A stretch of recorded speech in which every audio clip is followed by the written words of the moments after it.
it's Anime Girly summarizing all of your favorite animes in 5 minutes or less. So today we are going to be summarizing High Dive Chain Soldier episode 1. So the anime opens up with this village is on fire where you see all the townspeople being ate up by monsters. And then it cuts to this little girl who is later we find out is the supreme commander of the Demon Defense Force.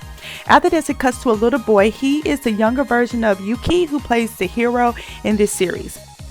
Yuki and the commander end up teaming up to forming a team, which he ends up being the Chain Soldier. So Yuki is a high school student who goes to an all-girls school where only the girls receive powers from what's called the Peaches. So they use these powers in order to fight off the monsters that we seen in the very first clip. So in this clip, it shows that Yuki did have so his sister had passed away.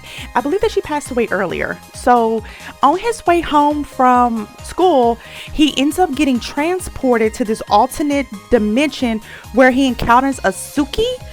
It's a type of monster that basically kills all of the humans if they can. So he ends up getting transported and ends up getting chased by this monster. So in the middle of him getting chased, he ends up getting surrounded. And he was thinking that his life was getting ready to end. Throwing a rock, don't really know what that was going to accomplish. But in the midst of that, he ends up being saved by the commander. And her power is that she can control these monsters, these Snookies. So this is where you see the commander, badass.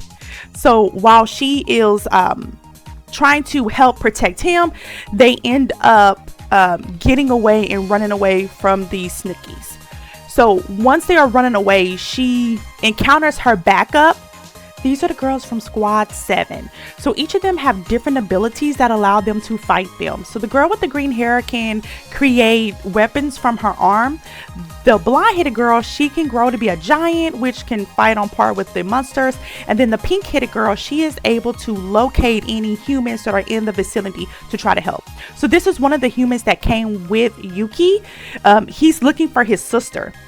So they end up finding the sister. They end up getting surrounded by the Snookies, and the commander puts up a barrier. The only problem is that barrier is not going to end up holding.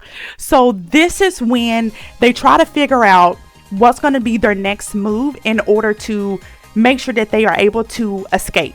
So the idea that the commander comes up with is using Yuki as a slave in order to fight off the other monsters. So this is when she's saying, hey, I want you to be my slave. And he's like, girl, what? So in order for him to become a slave, he has to lick her finger. So once he becomes a slave, he transforms into this. And this is the eternal slave. So they are able to finally fight off all of the monsters and meet back up with the squad. But at this point, this is when all of the monsters come together and they form to be this one big one. So the girls take the rest of the survivors off while the commander and Yuki are fighting the big guy. So they end up fighting him, killing him with one fell swoop, and everything kind of works out.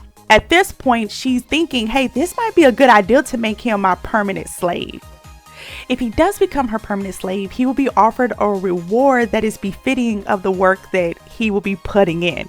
And in this case, that reward would be a hot, juicy kiss, and amongst other sexual activity, if you get what I'm saying. So at this point, he's thinking it over, and it's really getting spicy. So I'm thinking he might end up going for it. So he ends up agreeing to become her slave, and she says that they're going to go ahead and go back to the Demon Defense Force dorm. So this is where he's going to end up meeting the other girls. So he thinks he's going to end up working with them, but in turn he ends up being called a caretaker. So they're going to put all those good skills that he has at being a homemaker to good use, and he's going to end up be doing a lot of different things for the girls, also with being a part of the team as a slave so he can transform. So this is where everybody is welcoming him. I think this is really going to be a good anime. It was funny, really action packed. So I'm really excited to see what the next episode is going to have in turn. So if you did like this video, please comment and subscribe, and I will see you guys later.